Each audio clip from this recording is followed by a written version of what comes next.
She thought she'd been stood up, that another attempt at love had slipped through her fingers before it even began.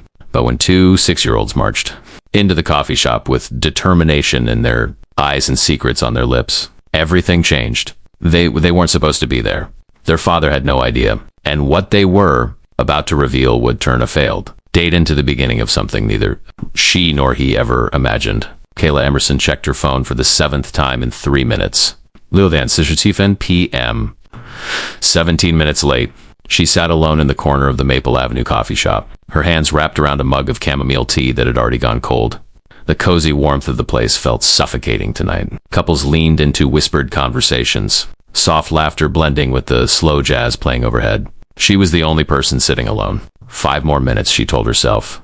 5 more minutes. And then she'd text Diane and admit that maybe blind dates weren't for her. Maybe after 2 years of throwing herself into her veterinary practice, she simply wasn't ready to try again. Just one date, Diane had insisted. His name is Matthew Caldwell, 34, architectural engineer. And Kayla, he's wonderful. But trust was hard. And as disappointment crept in, trust felt impossible. At 6:51, the bell above the door chimed. Kayla looked up, hope sparking, but it wasn't him. It wasn't even a man. It was 2 identical little girls, no more than 6, with springy brown curls and bright green eyes scanning the room with uncanny focus. They marched toward Kayla like tiny soldiers on a mission. "Are you Miss Kayla?" the slightly taller one asked. "Yes, I am." "And you are?" "I'm Daisy," she announced proudly, pointing to her sister. "This is Hazel. Our daddy is sorry he's late." Kayla blinked. "Daddy?" Matthew had kids. Diane hadn't said anything about children. "He had to stay at work," Hazel added softly before Daisy covered her mouth. "Hazel," Daisy scolded. "We should just tell the truth." "The truth?" Kayla repeated. Hazel leaned closer. "Daddy doesn't know we're here."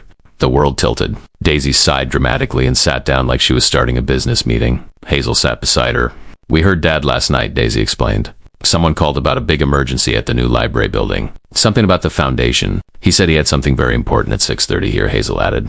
"We remembered because he circled it on the calendar 3 times. And drew a smiley face. Kayla felt something warm bloom in her chest. "He ironed his shirt," Hazel whispered. "Daddy never irons." Kayla laughed softly. The girls smiled proudly. "So we asked our babysitter to bring us," Daisy continued. "We might have cried a little," Hazel confessed. "Strategic crying," Daisy corrected. "It was necessary." Kayla couldn't help it. She adored them already. She invited them to sit, ordered hot chocolates, and listened as they told her everything about their father. How he learned to braid their hair from YouTube. How he sings their mother's favorite songs every night.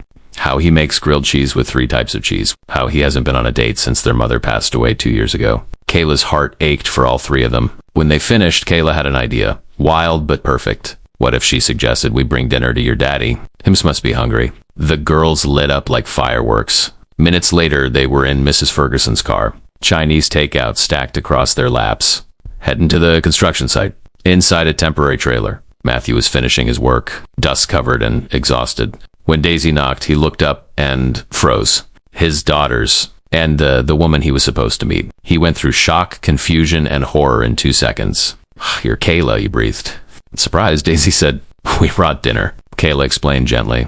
Matthew apologized a dozen times, embarrassed and flustered. But Kayla only smiled.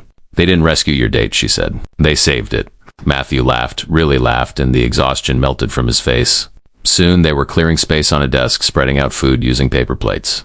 Daisy and Hazel chattered endlessly, telling their father every detail of their plan. Kayla teased him about practicing his introduction. The girls exposed all 4 shirt changes. Matthew groaned, and then somewhere between the fried rice and spring rolls, Kayla met Matthew's eyes and something warm, something fragile, something hopeful passed between them.